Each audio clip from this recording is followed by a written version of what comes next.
as I progressed in my career, I would always go find mentors. Wow. Mentors didn't find me. Wow. I found them, and I would identify somebody with either a particular set of skills or experiences that I wanted to know more about. And I'd go talk to 3, 4, 5, 8 people and determine which one would be a good mentor. And then I just would constantly call on them to help and ask questions. And then as people see that you are actually engaged in learning, they would actually start to invest in you. If you're willing to invest your time in yourself and they see that, then they often will invest their time in you. And that's a wonderful symbiotic dynamic that occurs as a mentor. You can have more than one mentor.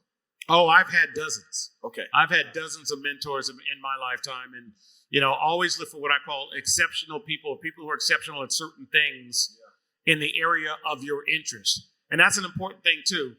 You're going to likely be more successful if you focus on areas that you are interested in, that you have a passion in, as opposed to something somebody told you, oh, that's a good job that you should go take. So you got to be very thoughtful about that awareness. Awesome. So I want to ask, what skills or habits should students our age start developing now if you want to succeed later in life?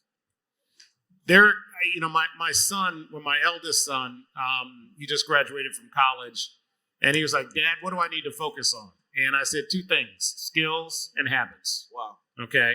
And that's in this stage of your development. What are the skills that are necessary for you to be successful in whatever pursuit it is?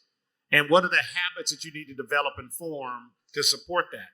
You can't say, oh, I'm going to be the best, fill in the blank, but you don't have habits that support that.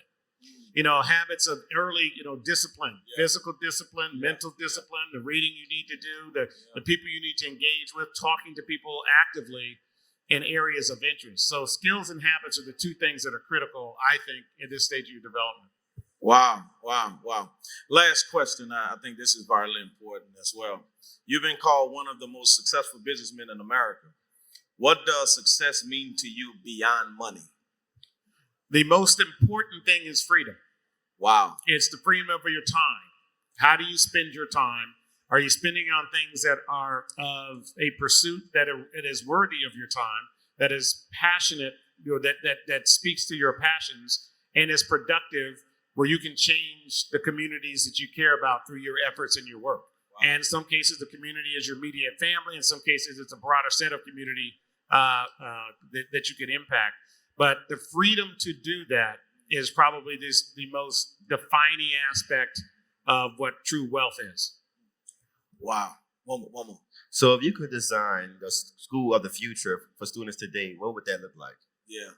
School of the future would do, first, give you all a better understanding of what you may be particularly good at. We have in my company, we have this thing, a personality profile and aptitude test. And what you'll find is people may say, oh man, I'm really interested in this. But if you actually look at their aptitude and personality profile, they're better suited at something else. And so often we try to encourage them to look at those things, and often they'll find out, oh, that does make me happier. What happens is when you grow up, in a neighborhood or in a community, often the definition of who you should be is defined by other people. Yeah. And, you're from whatever age to, probably in your 20s, you're really trying to figure out who you are. And the school of the future should actually help you do that more efficiently, which means giving you a wider aperture of exposure and experiences and an opportunity to go deep on certain of those things over periods of time.